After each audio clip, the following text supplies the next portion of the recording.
गिबियावनो आं मिडियानिसिम गोजोननाय बावबाय बेहाय सफैनायनि थाखाय।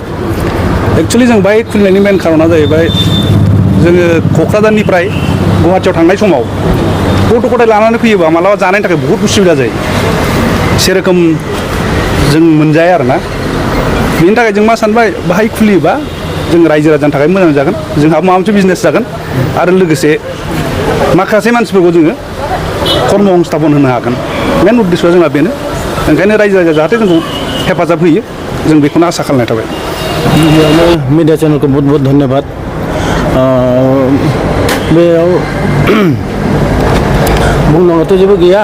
बे दिनैनिफ्राय जोङो खुलिजेनबाय हटेलखौ, बाजै हटेल जोंनि ब्रान्सखौ। ओमफ्राय जोंना गाबोननिफ्राय स्टार्ट जागोन आरोखि सोलिनाया। दिनै जास्ट जों पार्टिल' होदों ओरैनो मानसिफोरखौ आरोखि। क'क्राझारनि जे मेन बाजै हटेल दं बेनिनो ब्रान्स। बे क'क्राझारनि ब्रान्स बिगोमानिनो बे। बे सासे बिगोमानिनो। दा बेखौ जोङो बिदा फंबाय ज' जानानै खुलिदों, मिलायनानै जों ज' जानानै खुलिदों। ओरैनो लकेसनखौ बुंनो हागोन नामा बे साइड? बे लकेसनखौ ओरैनो चांसारि होननानै बांसिन मोनथियो, खिन्थु दराकरा होनो बांसिना, दराकरा होननानै मोनथियो आरोखि। जिहेतु बेयाव साखाथियावनो मोनसे नाम्बार 1 बाजै हटेल दङ।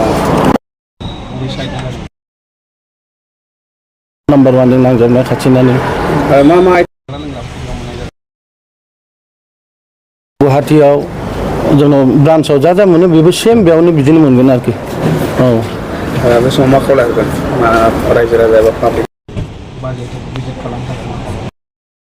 खालामो बयखौबो, कास्टमारफोरखौ जोंबो आसा खालामो कास्टमार जागोन, पाब्लिकफोर फैगोन जाफैगोन होननानै। जोंना मेन बाजै हटेल, बाजै नाम दोननायानो बे जोंनि मादारनि नामावनो गोदोनि दोननाय, फादार दोनलांनायमोन। मेन बाजै हटेलनि मेन बाजैयानो बेनो, जोंनि मादारानो आरोखि। ओरैनो क'क्राझाराव जे बाजै हटेलखौ बेसेबां मायथाइयाव इस्टाब्लिस खालामनाय जादों? 1987आव स्टार्ट खालामनाय जादों।